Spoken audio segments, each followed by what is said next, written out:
আমার ইচ্ছা ছিল যে আমি ডাক্তার হব, নিজের দেশকে দেখবো, সারা পৃথিবী দেখবো, সংগঠনই তৈরি করি, যেটা নাম হলো আর কি ভ্রমণ কন্যা। মেয়ে মানুষ কথাটা না বলতে, মস্তিষ্কের কম্পিটিশন হওয়া উচিত। ফিজিক্যালি কে কত স্ট্রং সেই কম্পিটিশন তো আমরা দেই না। নলেজের ডেপথ শুধুমাত্র ট্রাভেলিং থেকেই আসছে সবচেয়ে বেশি। তখন তার কাছে মনে হচ্ছে আচ্ছা আমার মেয়ে তো তাহলে খারাপ কাজ করতেছে না, ইটস ওকে। বিয়ের সাথে কোনো সম্পর্ক নাই, মানে আমি এখনো একাই ঘুরি।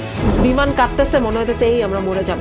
সবচেয়ে কম দামে কি পাওয়া যায়, মেয়েদের হোস্টেল, ওগুলোতে উঠছিলাম। একটা খাবার দুইজন মিলে শেয়ার করে যেভাবে টাকা বাঁচানো যায় ওইটাই হচ্ছে আমাদের ধান্দা ছিল আর কি। আর খাটতামও অনেক, যেমন দেখা যেত আমি পুরান ঢাকায় একটা টিউশনি করাচ্ছি, পরে আমি আবার উত্তরায় আসছি। কুটি কবে থেকে আপনার সঙ্গী হলো, এটা আমার খুব জানতে ইচ্ছা করছে। চাকরটা দিয়ে আমি সারা রাত এইভাবে বসেছিলাম, কিন্তু পরে সকালে উঠে দেখি কেউ আমরা পাত্তাও দেয় নাই, কেউ আমাদেরকে তাকায় পর্যন্ত দেখে নাই। আর বিপদ না যে কোনো সময় হতে পারে, যে কোনো ভাবে। বাইরে আপনি যেখানেই যান, যেই দেশে যান, বাংলাদেশি তো পাবেনি। আমি থার্ড ইয়ারে থাকা অবস্থায় তাকে একটা সলিউশন দিতে পারতাম, যেটার জন্য আমার বাবার জীবন বাঁচতে পারতো।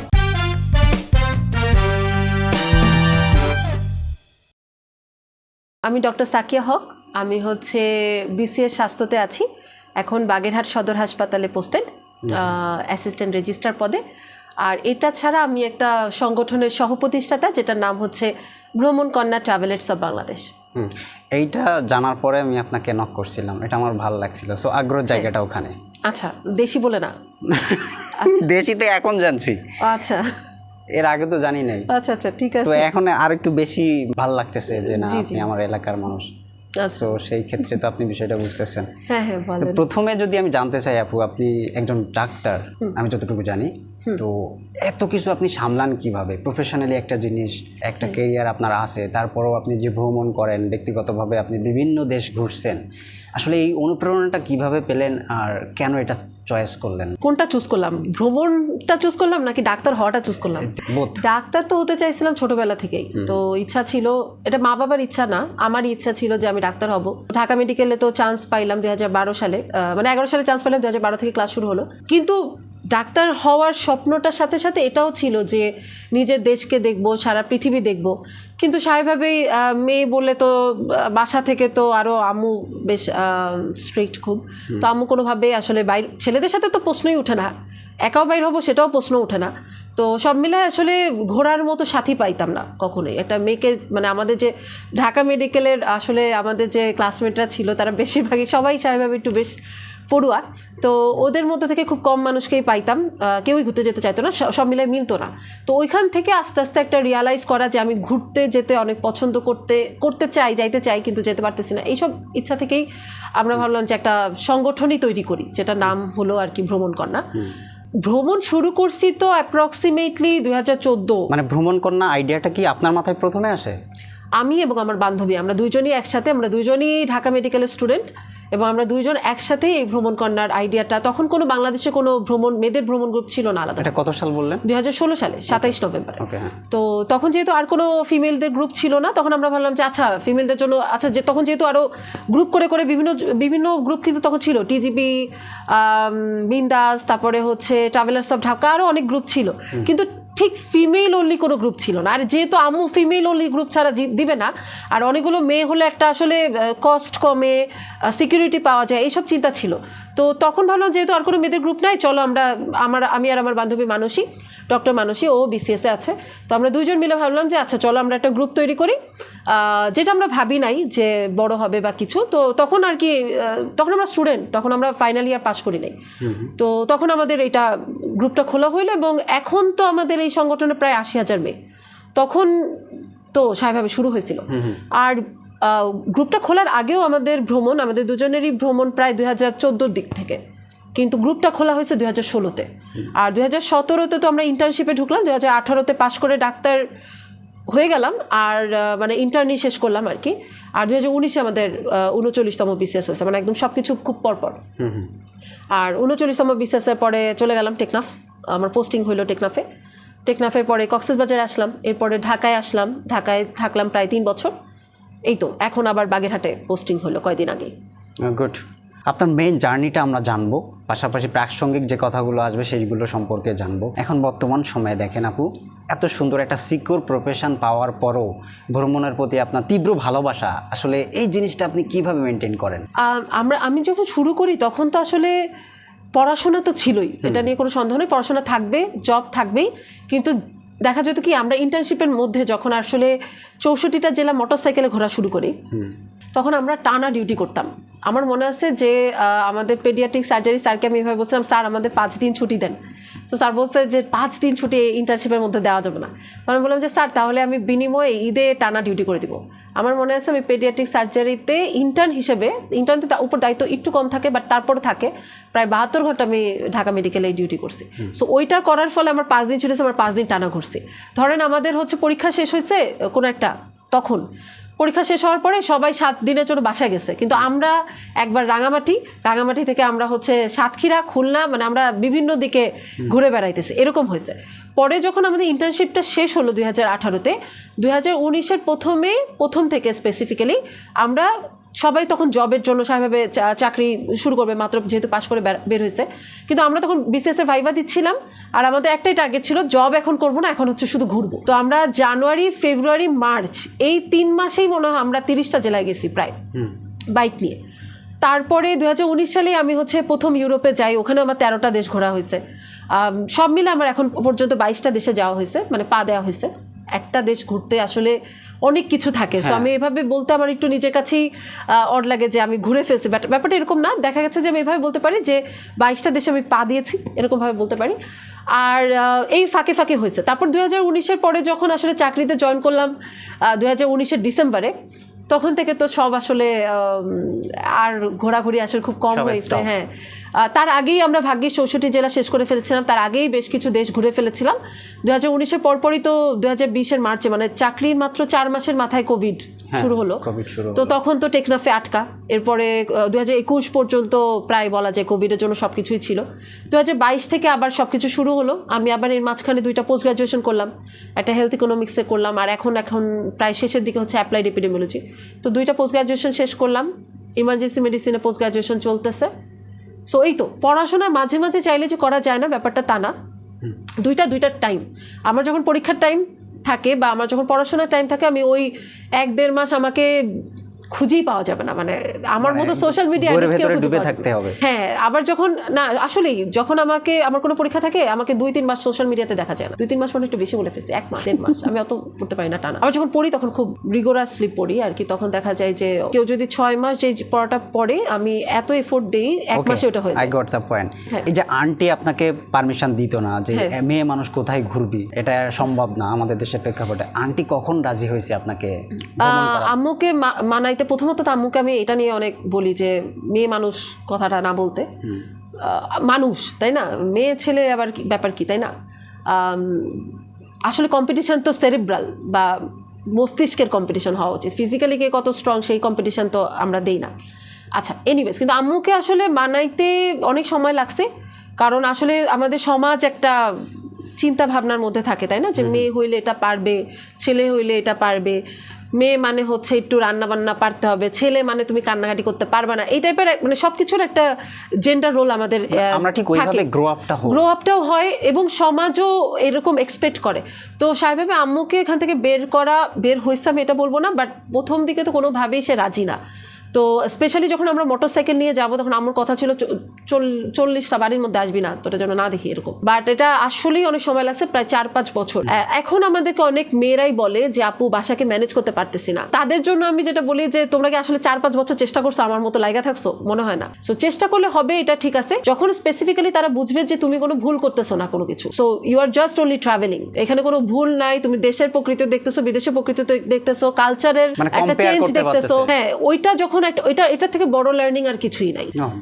সত্যি এটা থেকে অনেক, মানে আমার অনেক কিছু আমি দেখছি যে নলেজের ডেপথ শুধুমাত্র ট্রাভেলিং থেকেই আসছে সবচেয়ে বেশি। বই তো থাকেই, কিন্তু প্র্যাকটিক্যাল এক্সপিরিয়েন্সটা খুব বেশি দরকার। আম্মুকে তারপরে আস্তে আস্তে বোঝানো হয়েছে। আর স্পেসিফিক্যালি যখন দেখা গেছে যে এই নিউজে সে দেখতেছে, অমুক জায়গায় দেখতেছে, অমুক মানুষের কাছে শুনতেছে এবং পজিটিভলি শুনতেছে, তখন তার কাছে মনে হচ্ছে ও আচ্ছা, আমার মেয়ে তো তাহলে খারাপ কাজ করতেছে না, ইটস ওকে। এখন তার একটাই ডিমান্ড, সেটা হচ্ছে আমি যদি কোথাও যাই তাকে একটু জানায় যাওয়া, বাট আদার দ্যান দ্যাট সে এখন কমপ্লিটলি ওকে। জীবনে প্রথম যেই দিন আপনি আমাদের দেশ থেকে অন্য একটা দেশে গিয়েছিলেন, সেটা অবশ্যই ইন্ডিয়া, সেই অভিজ্ঞতাটা একটু শুনুন। ইন্ডিয়া ছিল কি এটা? না, আমার প্রথম দেশ বাংলাদেশের বাইরে ছিল মালয়েশিয়াতে। মালয়েশিয়ার কাহিনীটা শুনুন। মালয়েশিয়াতে আমরা ব্যাকপ্যাকিং করতে গেছিলাম, আমি আর আমার বান্ধবী মানসী। যখন আপনি মালয়েশিয়ায় গেছেন তখন কি আপনি মানে বিবাহিত জীবনে না, গেছেন নাকি? বিয়ে তো অনেক পরে 2021 এর দিকে। ওকে, এটা তো আমিও জানতাম না, বা অডিয়েন্স জানতে পারে, বাট আমি জানলাম। ওকে, গো। হ্যাঁ, 2018 সালে। আর বিয়ের সাথে কোনো সম্পর্ক নাই, মানে আমি এখনো একাই ঘুরি। 2018 সালে আমরা ব্যাকপ্যাকিং করতে গেছিলাম, আমরা প্রায় 12 দিনের মতো মালয়েশিয়াতে ছিলাম। অবশ্যই অভিজ্ঞতা খুবই ডিফারেন্ট।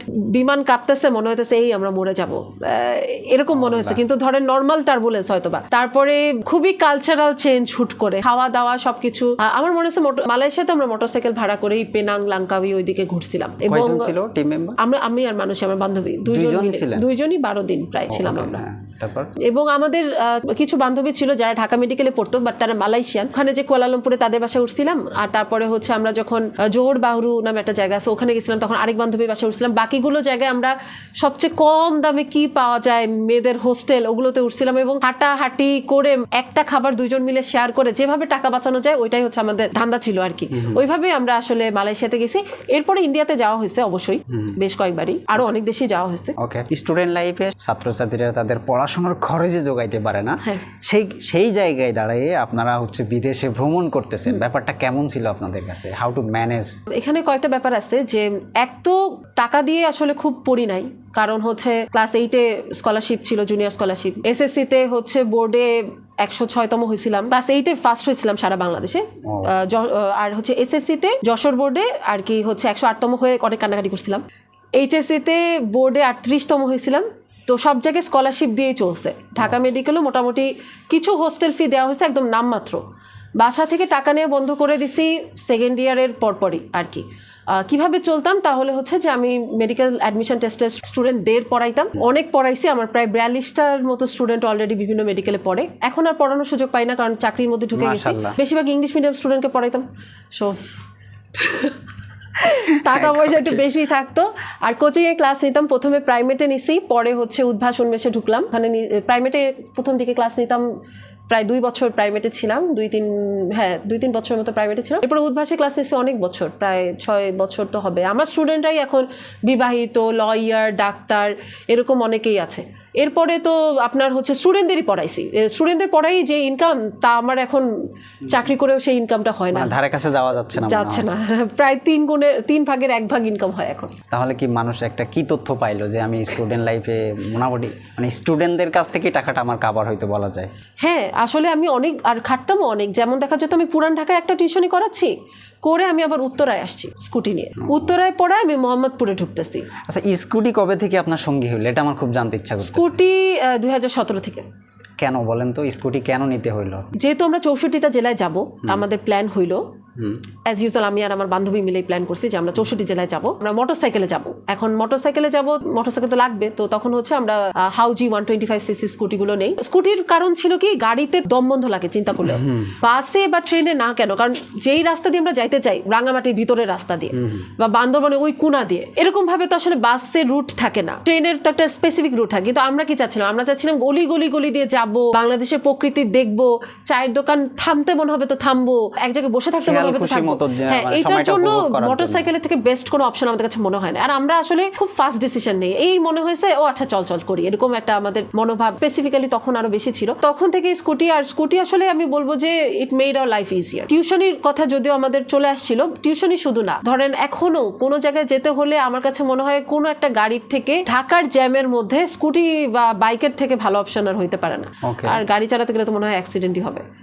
আপনার ভ্রমণ জীবনে সবথেকে উইয়ার্ড ঘটনা কোনটা? অনেক উইয়ার্ড ঘটনা আছে, বলেন। আমি একবার মিয়ানমারে গেছিলাম, মিয়ানমারে গেছি, তখন আমি আমার ট্রাভেলিং একদম প্রথমে যখন মালয়েশিয়ায় গেলাম তখন তো আসলে মানুষই ছিল। এরপরে ইন্ডিয়ায় গেলাম, আমাদের ঢাকা মেডিকেলের সকল 82 জন মিলে আমরা র্যাক ট্যুরে গেছিলাম। কিন্তু মিয়ানমারে যখন গেছি তখন আমি একা গেছি, তখন রোহিঙ্গা ইস্যু মাত্র শুরু হয়েছে। তো মিয়ানমারে ঢুকার পরে আমি ওই যে আগে থেকে অনলাইনে বুকিং করা যায় booking.com-এ, তো আমি booking.com-এ দেখছি যে সবচেয়ে কম কোনটা আছে। তো সেই সময় আমার একটা হোস্টেল চোখে পড়ছে, রিভিউ ভালো, তো আমি হোস্টেল বুক করে দিছি। মিয়ানমারে পৌঁছেছি বেশ রাত, অলরেডি ধরেন 9টা-10টা হয়ে গেছে, এবং হোস্টেলে যখন পৌঁছেছি তখন বেশ ভালো রাত। হোস্টেল খুবই ভালো, ঢুকলাম, ঢুকে দেখি ডরমেটরি, অনেকগুলো বেড, অফকোর্স দেখি ছেলে মেয়ে মিলায় একসাথে। আমি তো মানে এটা মনে আমি প্রথম কাউকে বলতেছি আর কি, আমার আম্মু শুনলে তো এখন অজ্ঞান হয়ে যাবে। আমি প্রচন্ড ভয় পাইছি, কারণ স্বাভাবিকভাবে আর এক্সপ্লেন করা কিছু নাই। এক রুমে নাকি আলাদা? একটা বিশাল বড় রুম, অনেকগুলো তাকে বেড, তাকে বিভিন্ন মেয়ে আছে, মানে separation হ্যাঁ নাই? সেপারেশন, মানে একটা বেড না, অনেকগুলো বেড। ও হ্যাঁ, যে ডরমেটরি যেমন থাকে না, একটার পরে একটা তাকে তাকে বেড, যে যার বেডে আছে, আলাদা আলাদা বেড। কিন্তু তারপরে আমার মনে হচ্ছে ও আচ্ছা একটা বড় রুমের ভিতরে তো আমি কি করলাম, আমি হচ্ছে আমার কাছে একটা সুইস নাইফ ছিল, চাকুটা নিয়ে আমি সারা রাত এইভাবে বসেছিলাম আপনার মনের ভয়ে। হ্যাঁ, কিন্তু পরে সকালে উঠে দেখি কেউ আমরা পাত্তাও দেয় নাই, কেউ আমাদেরকে তাকায় পর্যন্ত দেখে নাই। আমি চাইলে এখানে কাপড় দিয়ে একটু বেড়া দিয়ে দিলেই পারতাম, আমি হুদাই সারা রাত হচ্ছে চাকু নিয়ে বসেছি, কেউ আমাদেরকে তাকায় পর্যন্ত নাই। Mixed dormitory is very common বাইরে, কিন্তু আমার জন্য মানে আমরা যে কালচার আমাদের বাঙালিদের জন্য একটু আমি weird সারাটা ব্যাপারটা। রাত ওই বড় চাকুটা নিয়ে আমি শুধু বসেই ছিলাম, কেউ একবার আসলেই গলা দিয়ে। তা চাকু দিয়ে আপনি পার হয়েছেন কিভাবে? চেক হয় না বিমানবন্দরে? না, ওইটা হচ্ছে চাকু সবসময় মানে আপনার চেক ইন লাগেজে দিলে তো ওটা বাদ হয় না। মানে আপনি চেক ইন লাগেজে যেটা আপনি ভিতরে ঢুকাই দিচ্ছেন এয়ারপোর্টে ব্যাগের ভিতরে, ওটার মধ্যে আপনি চাকু নিতে পারেন, ওটা কোনো সমস্যা নেই তো। ও আপনি শুধু হ্যান্ড লাগেজে নিতে পারবেন। ও আচ্ছা আচ্ছা। সব থেকে স্মরণীয় এবং মনে রাখার মতো ঘটনা কোনটা ছিল, ভালো লাগার? ও এগুলো অনেক আসলে। আমরা যখন বাইক নিয়ে রাঙামাটির দিকে যাই, আমরা হুট করে কোন জায়গায় গেছে আমি নিজেও এখনো ভালো বলতে পারবো না, বাট হুট করে দেখে একটা বিশাল বড় বৌদ্ধ একটা মূর্তি এবং সূর্য ওইটার পিছন দিয়ে অস্ত যাচ্ছিল ওইটা, এবং সামনে পাহাড়। এটা যখন সিনটা দেখছিলাম, এটা হয়তো মুখে বলে আসলে বোঝানো যাবে না, বাট ওইটা একটা, আমরা ওখানে প্রায় 20-25 মিনিট ছিলাম, আমরা 4 জন মেয়ে। খুব সুন্দর লাগতেছিল যে সূর্যটা পাহাড়ের পিছন দিয়ে মনে হচ্ছে অস্ত যাচ্ছে, এটা একটা সিনারিও। তারপরে স্কুবা ডাইভিং আমি 2 বার করছি, মালদ্বীপে একবার হচ্ছে থাইল্যান্ডে। ওইটার একটা আলাদা ফিলিংস আছে, মনে হয় যে একটা আলাদা জগতে। আর উপর থেকে স্কাই ডাইভিং, যেটা স্কাই ডাইভিংও করছি দুবাইতে। স্কাই ডাইভিংটা অনেক চাচাইছি আমি কারণ আমার হাইট ফোবিয়া আছে, তারপরে হচ্ছে প্লেন থেকে লাফ দিছি, অনেকক্ষণ চোখ বন্ধ করেছিলাম, বাট পরে তাকাইছি। এইগুলোর ফিলিংস আসলে বলে বোঝানো যাবে না। One of the happiest moment of. আর হচ্ছে হ্যাপিয়েস্ট মোমেন্টের মধ্যে অনেক কিছুই আছে, যেমন রিসেন্টলি বলতে গত বছর আমি হচ্ছে সাউথ আফ্রিকায় গেলাম। ওখানে দেখলাম যে একটা জিরাফকে খাবলায় একটা সিংহ খাইতেছে আমার সামনে। আমরা খাই না, এটাই অনেক, বাট খাইতেছে। মানে এটা কোনো মানে বেড়া টেড়া ছিল? বেড়া না, এটা ওপেন ন্যাশনাল পার্ক। ও আচ্ছা। তো ওইখানেই সাফারি করতে আপনারা একটা সিকিউরিটির ভিতরে ছিলেন? আমরা বরং সিকিউরিটির মধ্যে ছিলাম, মানে জিপ আর কি। সাধারণত ওরা নাকি মানুষ খাঁচা টাইপের আর কি। হ্যাঁ, খাঁচাও ছিল, হ্যাঁ খাঁচা না, মানে তাক দেয় আর কি। এটা ওপেন ন্যাশনাল পার্ক। ও আচ্ছা। তো ওইখানেই সাফারি করতে আপনারা একটা সিকিউরিটির ভিতরে ছিলেন? আমরা বরং সিকিউরিটির মধ্যে ছিলাম, কিন্তু ওরা নিজেদের মতো করে খাইতেছে। ওই একজন খাচ্ছে দেখে আরো 6টা সিংহী, মানে ফিমেল সিংহ, তারা দৌড়ে আসতেছে। এই সিনগুলো মানে এটা কি হ্যাপিনেসের কি বলবো, নাকি এটা হচ্ছে খুব অ্যাড্রেনালিন রাশ ছিল আর কি দেখে। এইবার এই গত বছর আরেকটা ইন্টারেস্টিং কাজ করছে, সেটা হচ্ছে হাঙর মাছকে দেখার জন্য সমুদ্রে ডুব দিচ্ছিলাম। ওরা কি করতেছিল, ওরা হচ্ছে কিছু মাছ ইয়াতে ওই যে বড়শি আছে না, বড়শির মতোতে ঝুলাইতেছিল। হাঙর মাছ যেই আমার কাছে আসতেছিল অমনি এটাকে উঠাই দিচ্ছিল। হাঙর মাছ আমার কাছে এসে আবার সরে যাচ্ছিল। এটা যখন নিচ থেকে দেখতেছিলাম, আর স্পেশালি দেখতেছিলাম হাঙর মাছ আমার দিকে আসতেছে, এটা কি ভালো লাগার ফিলিংস কিনা আমি জানি না, বাট এক ধরনের ফিলিংস তো অবশ্যই। বেশ অ্যাডভেঞ্চার জীবনের মুখোমুখিও আপনি হয়েছেন। হ্যাঁ, এখন আমি যদি বলি, ডাক্তার আর হচ্ছে ভ্রমণ, 2টা প্রফেশন, প্যারালালি 2টা প্রফেশন আমি ধরলাম। আপনাকে যদি একটা বেছে নিতে বলা হয়, কোনটা নেবেন? প্রথমত ভ্রমণকে তো আমি প্রফেশন হিসেবে নেই না। আমি ধরলাম এটা প্রফেশন। আচ্ছা, যদি প্রফেশন হিসেবে হয়, যদি এটা প্রফেশন না, তাহলে তো আমি ডাক্তারকেই পছন্দ করব। কারণ আমি ইমার্জেন্সি মেডিসিনের ডাক্তার হওয়ার চেষ্টা করতেছি, পোস্ট গ্রাজুয়েশন চলে। বাট ডাক্তার হিসেবে আমার রোগীকে দেখার যে থ্রিল, এগুলো আসলে, যদি আমরা আজকে ভ্রমণ নিয়ে কথাটা বেশি বলতেছি, বাট একটা রোগীকে ভালো করার অনুভূতি অন্যরকম, এটা একটা অন্যরকম ভালো লাগে। শুনি না, একটা রোগীর একটা ঘটনা বলেন। কয়েকদিন আগেই বাগেরহাট সদর হাসপাতালে একটা ছেলে আসছে, নাম তো অবশ্যই বলতেছি না, তো সমস্যা হবে না। তো ওর হচ্ছে হার্টে, আমি যদি একদম খোলা বাংলায় বলি, তো ওর একটা ফুটার মতো আছে আর কি, হ্যাঁ, হার্টে, হৃৎপিণ্ডে। তো ওর বয়স 24 এবং ওর বাবা মা সেটা জানে, এবং ও যখন আসছে তখন আমার কাছে মনে হয়েছে ও কোনোভাবেই আর বাঁচবে না। ও এরকম প্রায় আসে হাসপাতালে, কারণ ওর বাবা মা এত গরিব যে ওকে 3 থেকে 5 লাখ টাকা মনে হয় অপারেশনে লাগবে, সেইটুকু তারা ম্যানেজ করার সামর্থ্য তাদের নাই। তো যাই হোক, ছেলেটা যখন আসছে অনেক রাতে 1টার দিকে, আমি তখন ডিউটিতে ছিলাম, কিন্তু আমার কাছে মনে হচ্ছিল যে কোনোভাবে বাঁচাতে পারবো না। বাট তারপরও ধরেন আমার ট্রিটমেন্টে বলেন বা যেটাই হোক, আল্লাহর উপরেও সব কিছু মিলায় আমরা ছেলেটাকে মানে ঠিক করতে পারছি, মানে স্টেবল করতে পারছি আর কি। ঠিক তো আর হয়ে যাবে না, অপারেশন ছাড়া ঠিক হবে না, তো স্টেবল করতে পারছি। ওই যে সময়টা, ওই সব পেশেন্ট কিন্তু আসলে অতটা টাচ করে না। হ্যাঁ, একজন হারপিক খেয়ে আসলো, আমার কাছে মনে হয় না আমার অতটা অনুভূতি আসবে। কিন্তু এই যে একটা বাচ্চা ছেলে যে নিজের কষ্টে রাষ্ট্রবিজ্ঞান পড়ছে, নিজের মেধা দিয়ে, হ্যাঁ নিজের অর্থায়নে, বাবা মা এত গরিব, আর তার এতটাই ইগো বলবো না, তার এতটাই আত্মসম্মান যে সে কারো কাছে হাতও পাতবে না, আমাকে বলতেও দিবে না। তো এবং হয়তোবা সে হয়তোবা কয়েক বছর পরে সে আর থাকবেও না।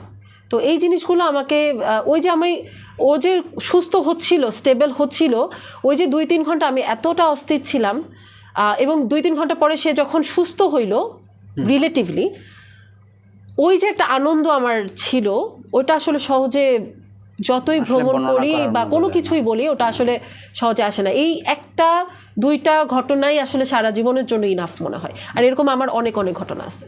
মেয়েদের জন্য ভ্রমণটা কতটা সহজ আর কতটা কঠিন? আজকাল যে সব নিউজ দেখতেছি তাতে একটু চিন্তা হচ্ছে। আমি যেটা বলবো সামারি এটা, যে যদি গ্রুপ করে আমরা আগেও যেমন যেতাম এখনও যেমন যাই, আর বিপদ না যে কোনো সময় হতে পারে, যে কোনোভাবেই অ্যাক্সিডেন্ট বলে কয়ে আসে না, বলে কয়ে হবেও না, বাট তার মানে এটাও না যে আমি ঘরের মধ্যে বসে থাকবো, ঠিক আছে? কিন্তু আমার মতে যে সেফটিটাকে এনশিওর করেই যাওয়া উচিত। আমি একটা জায়গায় যাব, ধরেন কক্সবাজার রাত 12টা-1টা পর্যন্ত বিচে অনেক মানুষ থাকে, সমস্যা নাই, তুমি থাকতে পারো। ধরেন আমাদেরই বাগেরহাট, হ্যাঁ বাগেরহাট তো 60 গম্বুজ মসজিদ অনেক কিছু আছে না? তো বাগেরহাটে যদি আপনি 7টা-8টার সময় বের হন, পুরাই অন্ধকার, ঠিক আছে? তো আমার বুঝতে হবে কোন জায়গায় আসলে লাইট টাইট আছে, মানুষজন আছে, সেখানে যাবো। আমি যদি বাগেরহাটে রাত 12টায় বের হই তাহলে তো ভালো লোক বাইরে থাকবে না, তাই না? মানে এই সেন্সগুলো যদি আমি কাজে লাগাই, যে এলাকায় যাচ্ছি ওই এলাকা ওই এলাকাটার কি অবস্থা, কেমন সবকিছু, হ্যাঁ কতটুকু পর্যন্ত আমি লাইট টাইট পাচ্ছি, কতটুকু পর্যন্ত সেফ, এইটা বুঝতে হবে। এখন আমি সব জায়গায় জোর জবরদস্তি করে ধরেন বের হয়ে গেলাম, এভাবে আসলে হয় না। কিন্তু আমার ট্রাভেল করতেছি, তাহলে ওই জায়গার কালচারাল পার্সপেক্টিভও মাথায় রাখতে হবে, ঠিক আছে? যেখানে আসলে যেটা চলে সেই অনুযায়ী আমাদের, আর টিকিট আগে বুক করে অ্যাকোমোডেশনটাকে যদি আগে ফিক্স করে নেওয়া যায় তাহলে অনেকখানি সেফটি এনশিওর করা যায়। আর এখন যদি বলি তাহলে দলবদ্ধ অবস্থায় যাওয়াটাই ভালো।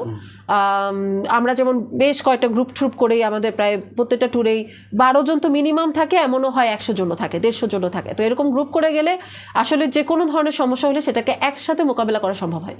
ও গ্রেট। কম টাকায় ভ্রমণের কিছু ট্রিক্স দেন যারা আসলে ভ্রমণ করতে চায়, দেশে না বিদেশে? দেশেও হবে বিদেশেও হবে। আচ্ছা দেশ দিয়ে শুরু করি। দেশে তো আসলে খুব বেশি কস্ট না আমাদের ভ্রমণের। ট্রেনের যদি অল্প ছোট গ্রুপ হয় তাহলে ট্রেনের টিকিট করাটাই সবচেয়ে বেস্ট। আমরা যদি সেকেন্ড ক্লাসেরও টিকিট করি তাও আমাদের অনেক কমে যাচ্ছে। আর অ্যাকোমোডেশনের ক্ষেত্রে যেটা বলবো যে লোকাল ভাই বাংলাদেশি সবাই নিজেদের দরজাটা প্রায় ওপেন করেই রাখে। আমরা যে 64 জেলায় গেলাম প্রত্যেকটা জেলা থেকে আমরা দাওয়াত পাইছি, প্রত্যেকটা জেলা থেকেই বলছে যে আমাদের বাসায় আসেন, আমাদের বাসায় খান।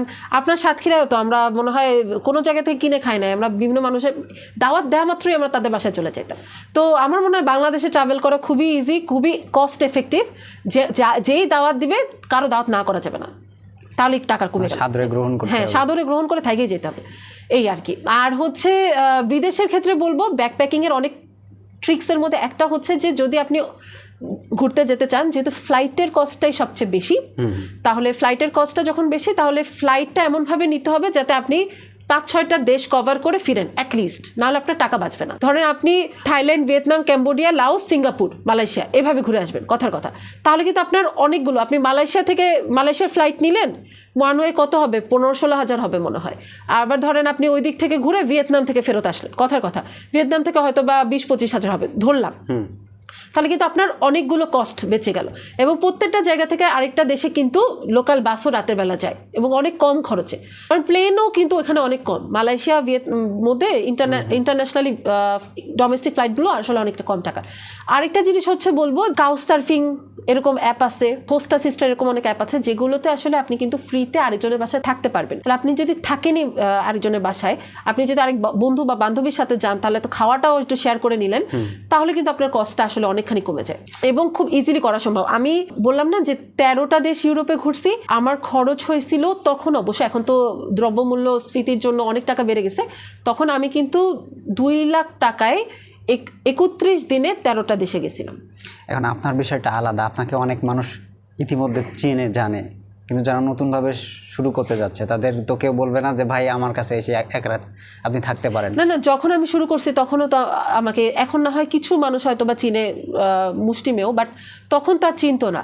তখনও কিন্তু আমরা অমুক ফ্রেন্ডের কে আছে, তমুক ফ্রেন্ডের কে আছে, এভাবে খোঁজার চেষ্টা করছি। মানে লিঙ্ক করার চেষ্টা লিঙ্ক করছেন। করতে হয়, না হলে। আর আরেকটা ব্যাপার হচ্ছে কি, বাইরে আপনি যেখানেই যান, যেই দেশে যান, বাংলাদেশি তো পাবেনই। হ্যাঁ, এবং সারা তারা পৃথিবীব্যাপী। আরেকজন বাংলাদেশিকে দেখার জন্য মুখায় থাকে, সবকিছু করে দিবে, মানে সব দরজা টরজা খুলে দিবে, খাওয়াবে আপনাকে। তো তারা একদম আসলেই মুখে থাকে এবং তারা এত হেল্পফুল। আমি এই যে এবার একাই ঘুরতে গেছিলাম পর্তুগাল আর স্পেনে। তো পর্তুগালে আমাকে এক ভাই, চিনি পর্যন্ত না, সে আমাকে ঘুরায় ঘুরায় খাওয়াইলো। বাংলাদেশি একটু খুঁজতে হবে আর কি। আমি শিওর যে অনেক ট্রাভেল গ্রুপ আছে, ওখানেও পোস্ট দিলে হয় যে ধরেন কথার কথা ধরলাম আমাকে কেউ চিনে না বা আপনাকে কেউ চিনে না, ধরেন তো আপনি বড় যেই প্ল্যাটফর্মগুলো আছে ট্রাভেলিং, ওখানে পোস্ট দিলেন যে কোনো ভাই প্রবাসী কি আপনি ধরেন ইতালিতে যাবেন, ইতালিতে কি আসেন, দেখবেন কত মানুষ আপনাকে রেসপন্স করে। তো এইভাবে আসলে মেয়েদের ক্ষেত্রে একটু সমস্যা হয় যে আমরা একটু সেফটি তো চিন্তা করবোই, ছেলেদের ক্ষেত্রে এগুলো নিয়ে তো আর কোনো প্রবলেমই নেই। ভ্রমণের সময় আসলে কোন জিনিসগুলো সাথে রাখা উচিত? আমি খুব কম জিনিস রাখি সাথে, আমার ব্যাগ অনেক লাইট হয়, এবং আমার সাথে যদি কেউ যায়, স্পেশালি যদি মেয়ে হয়, আমার একদম টেনশনলেস থাকি, কারণ সে তো সব কিছু নিবেই, সানস্ক্রিন নিবে, গামছা নিবে, পেস্ট নিবে। তো এটা কেউ আমার সাথে গেলে আমার খুব সেফ হয়, আমি ওগুলো নেই না। আর আমি যদি একা যাই, আমি আসলে একটু ব্যাকপ্যাকিং পছন্দ করি। প্লাস বাইরে তো আসলে ট্যাক্সি টাকা তো অনেক বেশি, তো দেখা যায় ব্যাকপ্যাকই করা হয়। তো কাপড় চোপড় খুবই কম নেই, আর হচ্ছে টি শার্ট প্যান্ট নেই, আর শাড়ি নেই কয়টা জর্জেটের, তাতে আমার অনেক দিন কভার হয়ে যায়।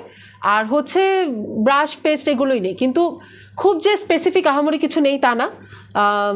যত ব্যাগ লাইট করা যায় তত ভালো, কারণ অনেক সময় দেখা যায় যে অমুক জায়গায় একটা ট্রেকিং আছে, আপনি ধুম করে উঠতে চান বা অনেকখানি হাঁটতে হবে, আপনি কিন্তু তাহলে হাঁটতে পারবেন না আপনার ব্যাগের জন্য।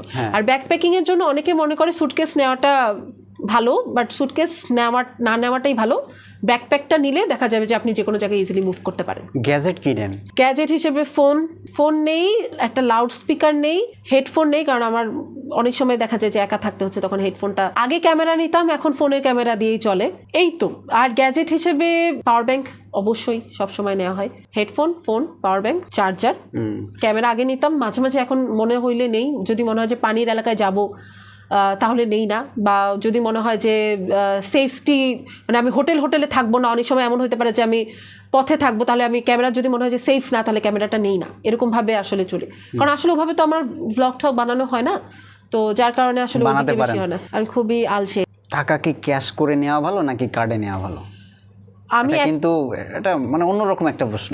না ঠিক আছে, কিন্তু আমি ক্যাশ নেই না এখন, আর এককালে আমি নিতাম, এখন আমি একদমই নেই না। কারণ হচ্ছে বাংলাদেশে ছিনতাই আছে ঠিক আছে, বাইরেও কম নাই, বা বাইরে বার্সেলোনা, প্যারিস, এই দেশগুলো, হুট করে এই দুটার নাম মনে হলো, এগুলোর অবস্থা খুবই খারাপ। ইভেন ফোনটা ওরা না, মানে আমাদের মতো, মানে আমাদের দেশের চোরদের মতো লুথা চোর না, হ্যাঁ, ওরা সবাই মানে যারা চোর তার প্ল্যান্ড চোর বা প্রফেশনাল চোর, ওরা যে কীভাবে ফোনটা নিয়ে যায় টের পাওয়া যায় না। তো ফোনের সাথে ওই যে দড়ি লাগাই আর কি, দড়ি লাগায় গলায় ঝুলাই রাখি। আর হচ্ছে আপনার টাকা পয়সার মধ্যে ক্যাশ খুবই কম থাকে, নগণ্য $20-30 উপরে আমার কাছে থাকেই না, আর বেশিরভাগই কার্ড থাকে এখন। আগেও আমি হচ্ছে খুব $100 উপরে ভাঙাতাম না, 100 শেষ হইতো, তারপরে যে আবার চেঞ্জ করতাম লাগবে। ছিনতাই, চুরি এরকম ঘটনা ঘটছে? বাইরে লাকিলি হয় নাই কখনোই, আমি খুবই সেফ ছিলাম, প্লাস আমার সাথে যারা থাকতো তারাও, আমরা মানে সেফ ছিলাম। দেশে তো আমার ফোন অনেকবার চুরি হয়েছে, 8-9 বার হয়ে যাবে, একবার একভাবে। ঢাকা একবার হচ্ছে, আমার মনে হচ্ছে একবার ট্রেনে যাচ্ছিলাম নোয়াখালীতে, বন্ধু ফোনেই বলতেছিল যে তুই এভাবে ধরিস না, ফোনটা কিন্তু ট্রেন থেকে টান দিবে। আমি বললাম কী রে বলিস, চলন্ত ট্রেন তো, ট্রেন চলতেছে তো, মানে আস্তে আস্তে চলতেছিল, ওর সাথে সাথে ফোনটা নিয়ে গেল। এরকম অনেকবার হয়েছে, একবার দুইবার না, অনেকবার আমার ফোন হারাইছে, প্রায় 8-9টা ফোন তো আমি হারাইছি, মানে চিন্তাই হয়েছে আর কি। আমি এরকম ঘটনা দেখছি, আর এগুলো বেশিরভাগ মেয়েদের ক্ষেত্রেই হয়। হ্যাঁ, আমি জানি যে আমি সাবধান থাকার চেষ্টা করি। একবার তো আমার ফোনটা ওই যে আমার স্কুটির সামনে যেরকম থাকে না, ধরা যায় ফোন হোল্ডার থাকে, ওটাতেই আটকানো ছিল খুব টাইটলি। কিন্তু তারপরে সে একটা লোক, খুব ভদ্র দেখতে, আমি ভালো কোট প্যান্ট পরা ছিল, সে আমার কীভাবে যেন আমার স্কুটির সামনে দিয়ে আসলে কী যেন একটা চাপ দিল, ফোনটা নিয়ে চলে গেল। আমি বললাম ভাই প্লিজ ফেরত দেন, এই জন্য আমি কোট প্যান্ট পরি না। ভাই প্লিজ ফেরত দেন, আমি এরভাবে রিকোয়েস্ট করছি। সে আবার ফিরে তাকাইলো, কিন্তু ওই যে উত্তরার ওই দিকে একটা বর্ডার আছে না, ওটা তো ক্রস করা যায় না, ও লাফ দিয়ে কেমনে জানি চলে গেল। তাকাইছে আমার দিকে, আমি ভাবছি ফেরত দিয়ে যাবে এখন। ভ্রমণ নিয়ে আপনার স্বপ্নের প্ল্যানগুলো কি? আমার হচ্ছে এখন একটা ইচ্ছা আছে, সেটা হচ্ছে যে আমার যত বছর হবে, মানে আমার বয়স যত হবে, আমি ঠিক ততগুলো দেশে পা দিতে চাই। সেই হিসেবে আমি অনেকগুলো দেশ পিছায় আসি এখন। তাই না? হ্যাঁ, তো ওটা কভার করতে কয়টা দেশ বাকি আছে? 2-3টা হবে আই থিঙ্ক ও আচ্ছা আচ্ছা। অ্যাপ্রক্সিমেটলি। বাংলাদেশের ক্ষেত্রে আমরা যখনই যেই জেলায় গেছি, ওই জেলার অ্যাটলিস্ট একটা স্কুলে কিন্তু আমরা ওখানে উইমেন এম্পাওয়ারমেন্ট নিয়ে কথা বলছি, নারী স্বাস্থ্য নিয়ে কথা বলছি। কারণ অ্যাডোলেসেন্ট অবস্থায় বা টিনেজ বয়সে মেয়েরা আসলে বই পড়ে কিছুই জানতে পারে না। তো একটা ডাক্তার বা একজন একটু যারা মানসিক স্বাস্থ্য নিয়ে বা রিপ্রোডাক্টিভ হেলথ নিয়ে জানে, এরকম কেউ যদি তাদের সাথে তাদের সমস্যাগুলো শুনে, তাতে অনেক উপকার হয়। এটাই কিন্তু আমরা যে যখন 64 জেলায় গেছি তখনও করেছি, এখনও কিন্তু আমাদের এই কার্যক্রমটা দেশের মধ্যে চলমান আছে। আর বাইরে তো ঘুরতে যাওয়া শেষ হবেই না, এতগুলো দেশ যাওয়া বাংলাদেশি পাসপোর্টে, তারপরে আবার গভর্নমেন্ট চাকরি করে, এটা আসলে পসিবল হবে না। যতটুকু পারা যায় এটাই উদ্দেশ্য। এবং আমি চাই পৃথিবীর সব কয়টা দেশ আপনি শেষ করেন। ও আমার টার্গেট নাই ওইটা, এখনো ওটা Target পসিবল নেই না। হ্যাঁ, কারণ আমাদের আসলে গভর্নমেন্ট অর্ডার সহজে দেওয়া হয় না, তো যার কারণে একটু বেশ কঠিন। আপু, প্রতিটা মানুষের জীবনে আপনার জীবনটা অ্যাডভেঞ্চার। আমি দেখলাম যে আপনার সংগ্রামী জীবনটা বেশ স্বাচ্ছন্দ্য বোধ করেন, বিভিন্ন জায়গায় ভ্রমণ পছন্দ করেন, এটা আমার ভালো লাগে। কিন্তু আমাদের একটা সফট কর্নার আছে সবার জীবনে, একটা আবেগ, অনুভূতি, ভালোবাসার জায়গা আছে। তো ভাইয়ার সাথে আপনার সম্পর্ক, প্রেম, ভালোবাসা যাই বলি না কেন, এটা শুরুটা কিভাবে এবং সে আপনাকে কিভাবে প্রপোজ করছিল, এই জিনিসটা একটু শুনি। ওকে, আমরা ঢাকা মেডিকেলে একই ব্যাচের।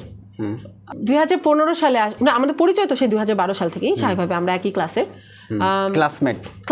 ক্লাসমেট গ্রুপমেট। আমার মনে আছে যে আমাদের মানে ক্লাসমেট হিসেবে তো সবার সাথেই কথা হয়, ওটা নতুন কোনো কিছু না। বাট আমাদের বেশি কথা হওয়া শুরু হয় 2015তেই। মোটামুটি বেশি কথা বলা শুরু করার কারণ হচ্ছে ও আমাদের ঢাকা মেডিকেলের কুইজিং সোসাইটিতে ছিল, আর ওই সময়টাতে আমি একটু মেন্টাল একটা ব্রেকডাউনের মধ্যে দিয়ে যাচ্ছিলাম। তো আমার কাছে মনে হলো যে আমি অনেক কিছু যদি পড়ি তাহলে আমার মাথা ঠান্ডা থাকবে। এবং আমার মনে আছে যে আমাকে বাংলাদেশের ম্যাপ ধরে ধরে বাংলাদেশে কোথায় কি আছে এটা প্রথম ও আমাকেই চিনাইছে, প্রথমে আমাকে চিনাইছে। তো বাংলাদেশের ম্যাপ নিয়ে কথা বলতে বলতে, ওয়ার্ল্ড ওয়ার নিয়ে কথা বলতে বলতে তখন থেকেই ও আমার আসলে আই থিঙ্ক বেস্ট ফ্রেন্ড হয়। তারপরে আমরা আসলে রিলেশনশিপে গেছি। প্রপোজ যেটা ওইটা ওই করছিল, বাট যাই হোক হ্যাঁ ওই করছিল, বাট ওটা বুঝাই যাইতেছিল যে আসলে হ্যাঁ ওটা আসলে স্টার্ট নাই ঠিক, হ্যাঁ স্টার্ট নাই যে অমুক দিনে স্টার্ট, এরকম কিছু নাই। বাট আসলে আমি খুব কম ছেলে দেখছি আসলে ওর থেকে বেশি ইন্টেলিজেন্ট। আর আমার কাছে তখন ওই সময়টা এখনও স্পেসিফিক্যালি যে খুব পড়াশোনা করে, একটু ওয়েল লার্নড, ওয়েল ম্যানার্ড, সব কিছু সম্পর্কে জ্ঞান রাখে, ওপেন মাইন্ডেড, এরকম ছেলে ওই সময়টা থেকে আমার আসলে যখন আমি ট্রাভেল করা শুরু করি তখন আরও দেখছি যে আসলে ওপেন মাইন্ডেড না হলে আমার এই ভাদাইমাগিরি আসলে মাইনা নেওয়া আসলে খুব কঠিন। তো তার আউটলুকটা অনেক ডিফারেন্ট। হ্যাঁ, সে নিজেও একজন সাইকিয়াট্রিস্ট এখন, স্বাভাবিকভাবে সে মানুষকে বুঝে অনেক বেশি, তার কথা বলা সব কিছুই খুব ডিফারেন্ট এবং সে খুবই জ্ঞানী একটা মানুষ। আমি ভাবি না আমার থেকে থাকবে। তিনটা ভালো গুণ বলেন তো ভাইয়ার। ও যে কোনো ধরনের কনভারসেশন করতে পারে, এবং ও অনেক মনোযোগ দিয়ে শুনে, না হলে তো ভালো সাইকিয়াট্রিস্ট এমনিও হইতে পারতো না। আর হচ্ছে আমার ওকে কখনোই কোনো কিছু মানে ওভাবে বলে পারমিশন নিতে হয় না, আমি নিতামও না, বাট নিতেও হয় না। মানে ধরেন আমি পরশুদিন ইউরোপে যাব, ধরেন আমি জাস্ট বলবো যে হ্যাঁ আমি আসলে যাইতেছি পরশুদিন ইউরোপে, ওকে ফাইন, যা পৌঁছায় একটা কল দিও, এইটুকুই। সো ওর আমাকে নিয়ে কোনো টেনশন নাই এবং ও যথেষ্ট ওপেন মাইন্ডেড, এই জিনিসগুলোই ভালো লাগে আসলে। বাহ, তিনটা খারাপ গুণ। দাড়ি কাটতে চায় না, পা ধুইতে চায় না, ময়লা পা নিয়ে বিছানার উপরে উঠবে এবং পা দেখলে আর হচ্ছে আর কি খারাপ দিকের মধ্যে না, এই কয়টাই। সহজে গোসল করতে চায় না মনে হয়, 3-4 দিন পরে করতে চায়। আপনার জীবনের সব থেকে বদ অভ্যাস কি, মানে যেটা আপনি ছাড়তে পারতেছেন না? আমি হুটহাট খুব রেগে যাই, এটা আমি অনেক দিন ধরে কন্ট্রোল করার চেষ্টা করি, বাট সহজে হয় না। তবে একটা ভালো দিকও এটার সাথে থাকে, সেটা হচ্ছে আমি যে খুব রেগে যাই, ওই ঘটনাটা ওই রাগ পর্যন্তই সীমাবদ্ধ, এরপরে ওইটা এমন না যে আমি সারা জীবন ধরে টানবো বা আবার ইভেন মনেও থাকবে। সো আমি খুব শর্টভাবে রেগে যাব, একদম আগুনের মতো, বাট ইনস্ট্যান্টলি আমি ভুলেও যাব। পানির মতো আবার ঠান্ডা হয়ে হ্যাঁ, যাবে। কিন্তু আমি হুট করে রেখেছি, এটা আবার ভালো দিক তো আর না। আপনার সব থেকে ভালো গুণ কি? আমি আসলেই জানি না। আমার মনে হয় যে আমি যদি কোনো জায়গায় লক্ষ্য ফিক্স করি যে আমি এটা করব, আমি সাধারণত এটা করিই ছাড়ি। সো আমার মনে হয় এটা একটা ভালো দিক হিসেবে না যেতে আপনার পারে। অপ্রাপ্তি কি জীবনে? এটা তো অনেক কিছু। একটু শুনি, দুইটা শুনি। না, আমি মোটামুটি যা চাইছি তা পাইছি সব সময়। কোনো আক্ষেপ নেই? হ্যাঁ, কিছু জিনিসের তো আক্ষেপ থাকবেই মানুষজনের।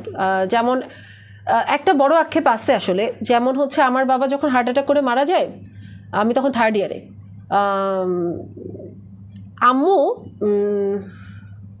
আম্মু মনে করছে যে 3rd ইয়ারের মানুষ, বাচ্চা মেয়ে, অত ওকে তো বলে লাভ নাই। তো সে যখন হার্ট অ্যাটাক করতেছে খুলনাতে, তখন হচ্ছে আম্মু বাতাস করতেছে, হ্যাঁ, বাতাস করতেছে ইয়াঠিয়া। আমি সকালবেলা, মানে স্বাভাবিক হার্ট অ্যাটাকে মানুষ কিন্তু ধুম করে একদম ইনস্ট্যান্ট তো আর মারা যায় নাই, সময় লাগছে। সকালবেলা আমাকে তখনও বলে নাই, যখন ঢাকা থেকে খুলনায় যাব, যে তোমার বাবা নাই। আমি বলছি আসো, অসুস্থ। কিন্তু সে আম্মু এটা বুঝে নাই যে আমি যথেষ্ট ম্যাচিউর ইনাফ যে আমি এটা হ্যান্ডেল করতে পারতাম। ইনফ্যাক্ট আমাকে যদি তখন আম্মু বলতো যে তোর বাবার বুকে ব্যথা হয়েছে, কি করতে পারি, আমি 3rd ইয়ারে থাকা অবস্থায় তাকে একটা সলিউশন দিতে পারতাম, যেটার জন্য আমার বাবার জীবন বাঁচতে পারতো। এটার থেকে বড় আক্ষেপ আসলে আমার কোনো কিছু নাই। ও সো স্যাড। এবং আমি যখন এখন এমআই এর পেশেন্ট দেখি, আমার বারবারই এটাই মনে হয় যে আমি তো বাবাকে কিছু করতে পারি না। তার মেইন কারণ আম্মু আমাকে বড় ইনাফ মনে করে। আমাদের পরিবারগুলোতে না এরকম হয় আপু। এবং তারা বলতে চায় না যে আচ্ছা তুই তো ছোট, দিতে চায় না, গুরুত্ব দিতে চায় না। কিন্তু আমি ওই সময়টাই অদ্ভুতভাবে, আমাদের একটা বই আছে ম্যাকলিওডের, আমি হচ্ছে কার্ডিওভাস্কুলার সিস্টেম মানে হার্ট নিয়ে পড়তেছিলাম, এবং আমি ইনস্ট্যান্টলি কিন্তু আমি আম্মুকে বলতে পারি এটা কিন্তু হার্ট অ্যাটাকের লক্ষণ, তুমি এক্ষুনি হাসপাতালে যাও। না, তারা পানি খাইছে, সে চকলেট খাওয়াইছে, অমুক ভাত খাওয়াইছে, সে পাখার বাতাস করছে। সো এগুলো আমার আক্ষেপ থাকবে। এরকম আক্ষেপ আমার আছে আরো ছোটখাটো। 3টা ইচ্ছা যদি আপনাকে পূরণ করতে দেওয়া হয়, কোন 3টা করবেন? যে কোনো মূল্যে বাবাকে পাওয়া, এটা তো একটা থাকবেই সব সময়। আর 3টা ইচ্ছার মধ্যে আমার না আসলে ইচ্ছা পূরণ হয়ে যাবে ব্যাপারটা এরকম না, কিছু তো টার্গেট থাকে। যেমন আমি নর্থ পোলে যে অরোরা দেখতে চাই, এগুলো আমি নিজেই পূরণ করব, এমন না যে ইচ্ছাগুলো পূরণ হবে না, হবে একদিন ইনশাল্লাহ হবে। যাদেরকে হারাইছি, যেভাবেই হারাইছি, সেটা তারা ভালো থাকলেই হলো, এরকম কিছু ইচ্ছা তো থাকে। বাট আদার দেন দ্যাট ওরকম কোনো ইচ্ছা নাই যেটা আমার পূরণ হচ্ছে না। আমি হার্ডওয়ার্কে খুব বিশ্বাস করি। আমার মনে হয় যে আমি হার্ডওয়ার্ক করি, যেটা আমার পৃথিবীর মধ্যে বা আমার হস্তগত, সেটা আমি ম্যানেজ করেই ফেলতে পারবো। 1 কোটি টাকা দেওয়া হলো আপনাকে, কি করতেন? 1 কোটি টাকা না, বাইরের দেশে ইউএসডিতে কনভার্ট করলে আমার খুব বেশি হয় না। বাংলাদেশে? আচ্ছা, বাংলাদেশে আমার কিছুই করার নাই, হয়তোবা আমি কোথায় ইনভেস্ট করতেন বা কি কাজে লাগাইতেন? আচ্ছা, 1 কোটি যদি টাকা দেওয়া হইতো, তাহলে আমি হচ্ছে সেই টাকাটাকে আগে ব্যাংকে ঢুকাইতাম, যাতে আমি ওইখান থেকে প্রত্যেক মাসে কত টাকা করে পাইতাম জানি না। একটা ইনভেস্টমেন্টের একটা ব্যাপার আছে না, আমি ব্যাংকিংয়ে কিন্তু খুব খারাপ। তো ওইটা করে তাহলে ট্রাভেলার্সের আমাদের একটা gender equity and empowerment project আছে, ওইটার ফান্ডে ঢুকাইতাম। তাহলে আমাদের কখনো আর স্পন্সর চাওয়া লাগতো না, এবং প্রায় 40-50 বছর ধরে উইমেন এম্পাওয়ারমেন্ট নিয়ে কাজ অটোমেটিক্যালি হতে থাকতো। আপনার এই স্বপ্নটা পূরণ হোক, আমার থাকলে আমি দিতাম। আচ্ছা আপু, আপনাকে অসংখ্য ধন্যবাদ যে এই মানুষটার সাথে একটু কথা বলি, তাকে একটু জানার চেষ্টা করি। এবং আমি না, আমার মনে হয় যারা ভ্রমণ পিপাসু, যারা ভ্রমণ করতে পছন্দ করে, স্বাচ্ছন্দ্য বোধ করে, তারা অবশ্যই আপনাকে শুনবে, জানবে এবং আপনার থেকে অনেক তথ্য নেবে। এবং ইতিমধ্যে আপনি যে তথ্যগুলো দিয়েছেন, সেটা আমি মনে করি সবার উপকারে আসবে। আপনার যদি কোনো মন্তব্য থাকে বলতে পারেন। না, আসলে আমিও খুব দুঃখিত, প্রথম যখন পডকাস্টে আপনার ডেটটা মিস করলাম, আমার নিজেরও খুব খারাপ লাগছে। যে আসলে সাধারণত আমি যদি বলি আমি একটা জায়গায় যাব, সাধারণত এটা কখনো মিস হয় না। তো আমি খুব গিলটিনেসে ভুগতেছিলাম, এবং আমার মনে ছিল এরপরে ঢাকায় আসলেই আগে আপনার সাথে দেখা করে এই পডকাস্টের কাজটা শেষ করব। আর আপনি আসলে প্রথমবার যখন আমাদের ট্রাভেলার্সে মেইল দিছিলেন মনে হয়, বা আমার মেইল দিছিলেন, তো তখনই মনে হচ্ছে আচ্ছা ওয়াই নট আর কি। আর হচ্ছে ধন্যবাদ। আসলে এমন কিছু কথা বলছি যেটা আসলে আমি সাধারণত ওভাবে বলি না, জানি না এটা কি রিয়াকশন হবে, বাট সাধারণত সবসময় দেখা যায় যে ভ্রমণ কন্যা নিয়ে কথা বলা হয়, আমাদের উইমেন এম্পাওয়ারমেন্ট নিয়ে কাজ নিয়ে বলা হয়, বা আমার ট্রাভেলিং নিয়ে বলা হয়। ওভাবে আসলে পার্সোনাল লাইফ নিয়ে ওভাবে বলা হয় না, আমি খুব কমও বলছি তারপরও, যদিও। বাট ঠিক আছে, এই তো দেখা হয়ে বা কথা হয়ে আসলেই ভালো লাগতেছে। Thank you. Thank you.